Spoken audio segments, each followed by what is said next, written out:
about P. Diddy, Puff Daddy, P. Diddy. Yeah. Did he do it, right? Yeah. I know you've been heavy on social media talking about it. For a long time. But that's why it's only business. It was really, away from that, I explained why I didn't hang out with him, right? Because it's a little fluffy stuff going on. It's not your scene. It's not my style. Not your scene. They hug you from the front and the back at the same time. I got uncomfortable with him because the way he was acting to try and get me to hang out with him was like, yo, I take you shopping. And I'm like, what you mean? Like, that's something you say to a woman you're attracted to, maybe. Right. It's just weird, bro. And now you start to see a lot of the weird stuff that was there. It looks like it all lines up, don't it? It was not in the closet. It was in front of you and you wasn't seeing it because you see the beards or you see the girls. So you didn't look at them the way it actually is to a degree. Now, when I say people respond, how people respond to things matter, like the internet will take to it and just go off with it. Meek responds being the uncomfortability. He goes, yo, I'll spend $100,000 to find out why my name is in this like this. And it's in it only because he's uncomfortable. You don't hear him talking about French. French was right there. Yeah. Right? Why you get so quiet? You guys make me feel like I'm scared. Well, I mean, there's a lot. There's a lot. No, they see this. You see this. They see this. They see it. No, you see this. They want to act like that. Oh, we got nothing to do with it. Jay-Z is back in the spotlight as a new lawsuit surfaces, pulling him into the ongoing storm surrounding Diddy, while 50 Cent continues turning up the pressure on anyone connected to the situation. The tensions are rising fast. Diddy's legal troubles keep expanding, and his team is now pushing to delay the case for years. A fresh indictment claims there may be a large number of people affected by his actions, hinting that this situation is far from over. Adding even more weight, Cassie has confirmed she'll testify and her voice carries serious impact. With all this unfolding, it's time to break down the celebrities who have been linked to Diddy and how they're getting pulled into the chaos. Take you shopping. Yeah, you see, Meek is in the same shirt. He's out there in the same shirt. This is not Photoshop. This is really stop it, man. You set that up. Look, obviously was not offended by what I was offended by. Guys may say to a girl, you know, like, let me take a shot. See? Damn. They found it that quick. What do you think's happening in the middle? I don't know what's going on there for him. Because he was like, yo, you hot now. Now we gotta hang out now. Like, you know, like hang out. Yeah. He said, I don't know, maybe I take you shopping and I get you some flash and you could give me the hood. And I was looking and I was like, let me just move away from him because I'm gonna mess up the way. Certain things they let it go by because it's Puff.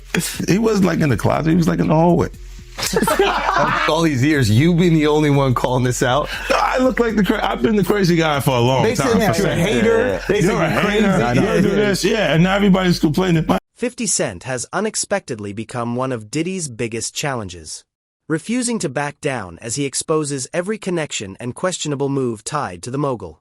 In a recent podcast, 50 revealed that Meek Mill was seen wearing matching outfits with Diddy at a party, an invite 50 himself had rejected after realizing the situation felt off. According to 50, Diddy had first asked him to join him on a shopping trip, but he declined immediately, sensing the real intentions behind the invitation. Meek, however, accepted the offer, believing partnering with Diddy would boost his career, not knowing it would later raise even more eyebrows. And it's different than when it was 2016. You know, the game has been elevated. As we can tell, there's no expense being spared. We had a Black Billionaires lunch. You understand? Right. And we here together, and we're gonna keep staying together. We getting tighter. You know what I'm saying? And united we stand. And ain't nothing else to us. Black excellence. On this contract, the big one was with Beyonce. Mm-hmm. When he signed that contract, the marriage contract, he got trophies. Now those trophies came rolling in, buddy. He started getting Grammys left and right, man. I mean, look, if you look at his career, You're gonna let him say that? Jay was getting Grammys. He had one. Exactly. He had one. And he ain't show up. He has like 20 now. Oh, Lord. He had like 18 since he been down. Look, he had one, bro. Hard Knock Life. You're not wrong. He was one. At the same time, he got some shit. He's like drinking. His pictures were thinks the cup. Wait a minute. So you're saying the success is derived from the marriage? I absolutely have been treated differently. The accolades. Because he's no longer viewed as like a street or gangster rapper. Now he's viewed as a businessman, entrepreneur, family man. And the biggest ones because of the. Look at that essay, the association to Beyonce, is when he started to receive the 16 17 Grammys since he's been with Beyonce. Right? And you go, prior to that, 1.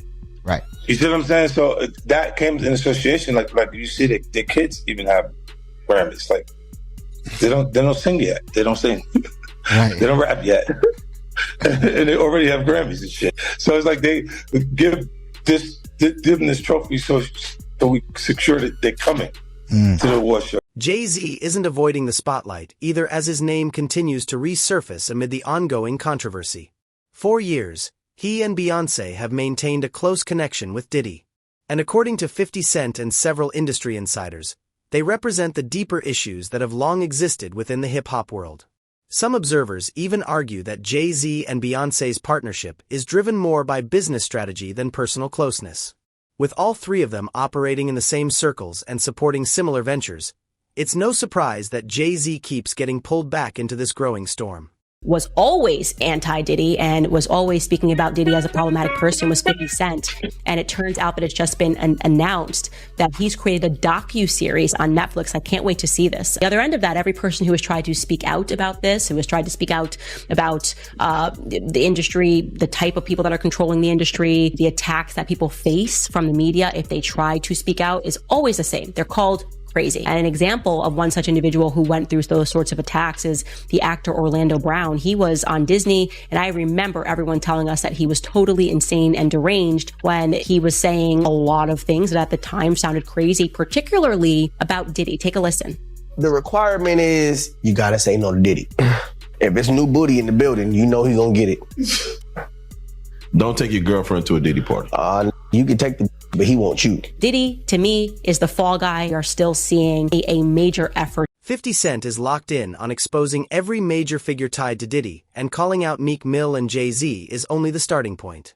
He's making it clear that he intends to reveal even more connections as he digs deeper into the network surrounding Diddy's inner circle.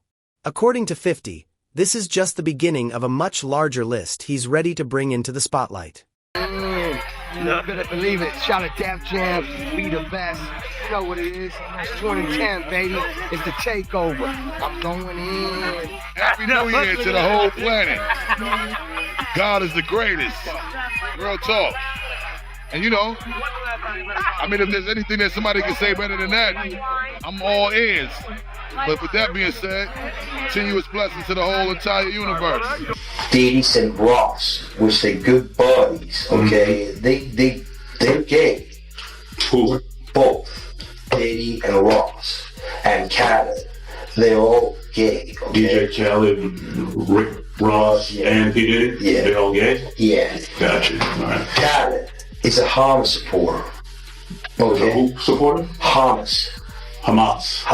Yeah. Sorry, I said it wrong. No worries. Hamas supporter, okay? Right. I had sex with Cassie and Sean.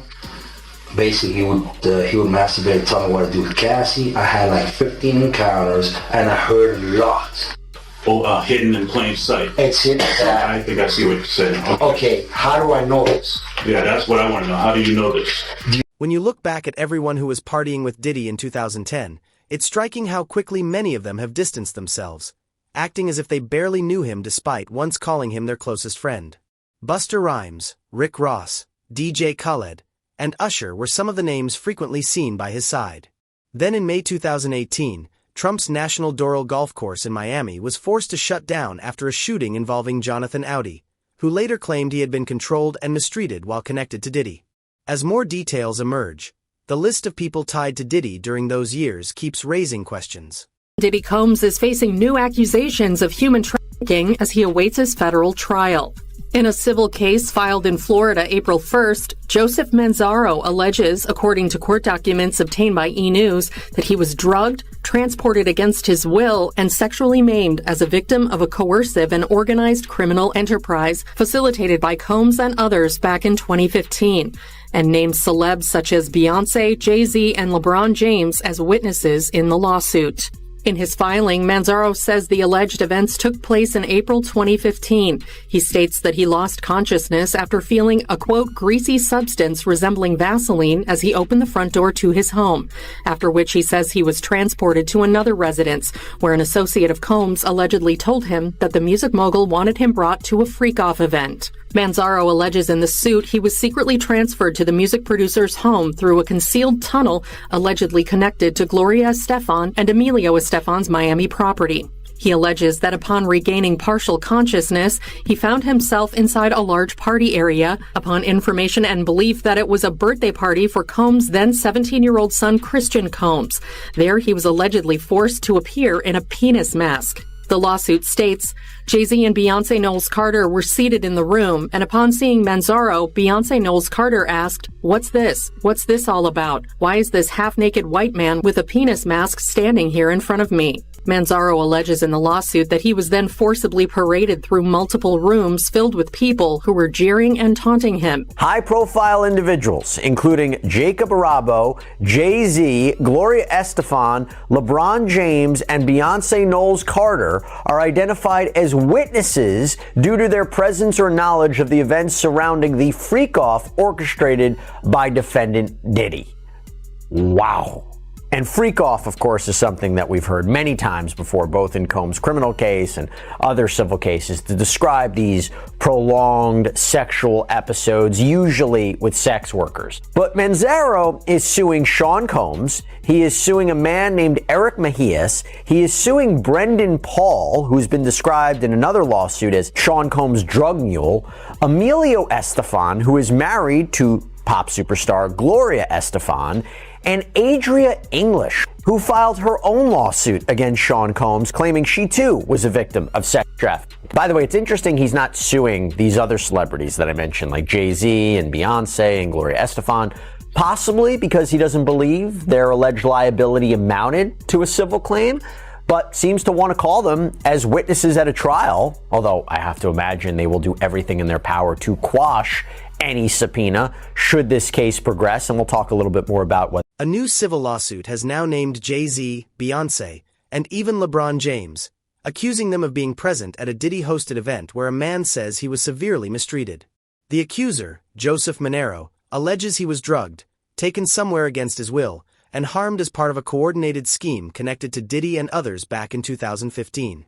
While these claims are still being processed through the legal system, the situation continues to grow and more names may emerge as investigators dig deeper, raising hopes that anyone responsible for wrongdoing will ultimately be held accountable.